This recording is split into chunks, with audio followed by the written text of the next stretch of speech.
te falar um caso meu, então, tá? Eu trabalhava quando eu saí da área da mecânica, eu saí no autopeças, né?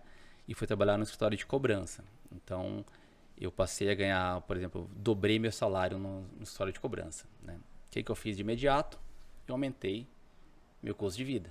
Então, eu passei a ir num restaurante melhor, eu passei a não andar toda hora no mesmo ônibus, eu passei a pegar táxi, você muda o seu padrão. E quando eu fui pro Bradesco, meu salário triplicou. Falei, agora eu, né, tô sentado, né, na grana, agora eu vou virar, daqui pra frente é só sucesso, né? O que eu fiz? Eu também não conseguia sobrar dinheiro, porque eu elevei meu padrão de vida novamente. Então, o que acontece, né? E aí, o que eu fiz? Comprei carro, comecei a fazer tudo que todo mundo faz, entendeu? Então, assim, sentindo na pele que é bem Sim, isso, sim, é entendeu? Então, legal, assim, legal. e aí você começa a perceber, poxa, legal. Se eu ganhar mais, quer dizer, então, que eu vou aumentar de novo meu padrão. Então, o grande desafio para quem está fazendo, está começando a galgar novos patamares financeiros é manter o padrão, entendeu? Quando você Boa. mantém o padrão, você abre espaço da diferença para você começar a fazer seu planejamento financeiro. Entendeu? Por que eu necessariamente eu vivia numa condição, né? E tenho que viver na outra agora. Eu vejo, vou te dar um exemplo clássico, né? A gente, poxa, hoje eu tenho Netflix, eu tenho HBO, eu tenho canal Natura, eu tenho 3 celulares. Quando você vê, fala assim, por que eu tenho tudo isso, né, cara? Eu preciso de tudo isso para assistir televisão 2 vezes por semana, ver um filme ali, outro aqui. Então você começa a colocar coisas na sua vida que são momentâneas, né? E aí você fala, eu tô dando um exemplo bem básico aqui, tá? Então se você começar a pensar bem, você fala, pô, legal, eu já não ando mais de Uno, agora eu quero andar de, entendeu? Você começa, pô, pelo Uno me levava para onde eu precisava ir, entendeu? Então, vou abrir mão um tempo aqui, porque depois eu posso ter minha BM. Não tem problema você ter sua BM, desde que você tenha recursos para pagar o PVA, a manutenção, Abastecer. e que isso não vai impactar no seu orçamento. A partir do momento que você gera receita que não vai impactar no orçamento, manter seu padrão de vida e sobrar, você está alinhado.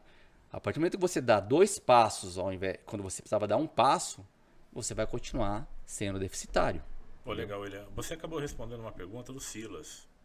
O Silas, na verdade, ele até perguntou aqui qual que é a dica, de repente, para os mais novos que estão entrando na área e que começam a conhecer lugares bacanas, andar com um carro bom, de repente aí do executivo, blá, blá, e para não deixar isso subir para a cabeça, né, quando ele estiver recebendo um salário melhor. Então você falou, manter o padrão, né, fazer uma avaliação disso. Né? Exatamente. Eu acho que todo mundo tem que fazer um diagnóstico da sua vida, né? A gente, por exemplo, o nosso amigo aqui que está começando os 1.800 não está conseguindo. Cara, o negócio é parar e fazer o diagnóstico. Quando você está com algum problema, né, de coluna ou de alguma doença, você vai na onde? No médico para falar, cara, eu tô com uma dor aqui, me ajuda a descobrir o que está acontecendo comigo. Então, qual que é a sua dor hoje? Poxa, hoje eu sou deficitário, né? Hoje eu estou no cheque especial. Então, qual que é o diagnóstico? Senta, pega um caderno, pega uma canetinha e faz o exercício de planejamento. Deixa eu fazer um diagnóstico que eu tenho. Com o que eu estou gastando hoje? O que eu não gastava antes que eu passei a acumular dentro do meu orçamento? Qual o impacto disso? Eu vivo sem isso? Isso é uma necessidade ou é um gosto? Então você começa a diagnosticar e fala assim, caramba, tá aqui o buraco. Eu vou me achar onde de certa forma eu errei a mão aqui. Primeiro ponto é isso, é você assumir que você tem um problema e identificar o problema. Bom, identifiquei o problema, vou corrigir o problema. É a segunda etapa. Então, fiz o diagnóstico, vou corrigir esse problema. Como é que eu corrijo o problema? Com planejamento. Entendeu? E aí, como é que eu saio disso? Né? Então, eu falo para todo mundo, cara, não existe como você investir se você tiver dívida, né? E se você não tiver orçamento planejado. Não adianta, entendeu? Eu sei que a vida do SPP é uma vida insana, né? Muito tempo trabalhando, mas eu acho que a gente tem que dedicar um tempinho para nossa vida pensando no futuro. Poxa, se eu não me planejar hoje, vai adiantar eu ficar fazendo esse esforço monumental aqui? Sim. Então, poxa, eu vou perder lá 30 minutos do meu dia para me planejar. Isso é um exercício gradual.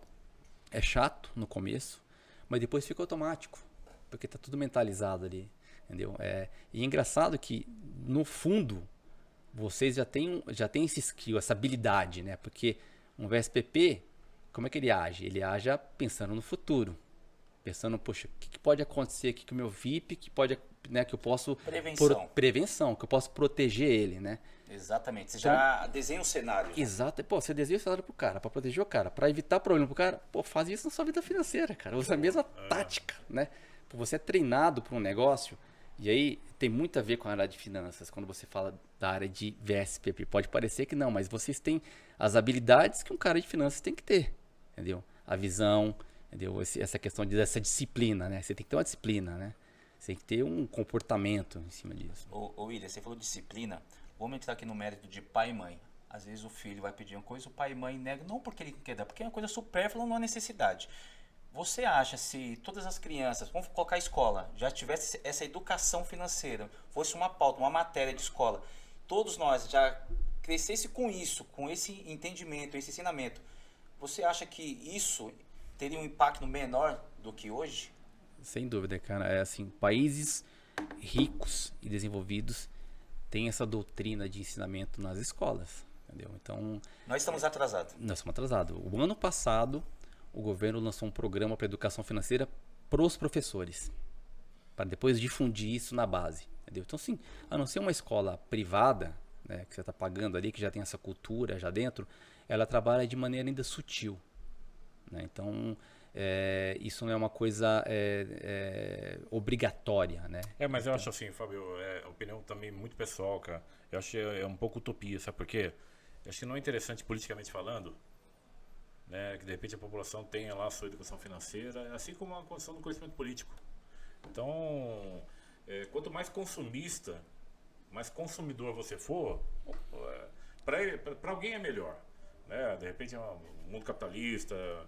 Então, eu entendo que é importante, né, para todos, realmente até eu também, do de hoje, a gente já tem conversado sobre isso, eu já tenho refletido sobre isso em casa, né, de realmente começar a entrar no eixo.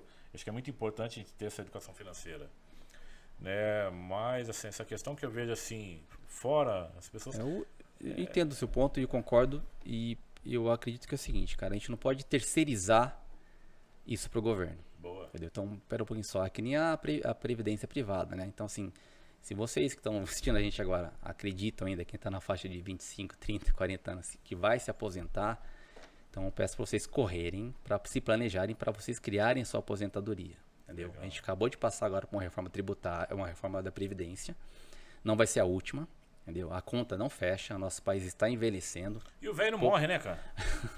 O velho não morre. E trabalha, Olha o cara. Queiroz aí, o Queiroz tá enfermo. Não tá. O Queiroz tá com 64 aí. 64?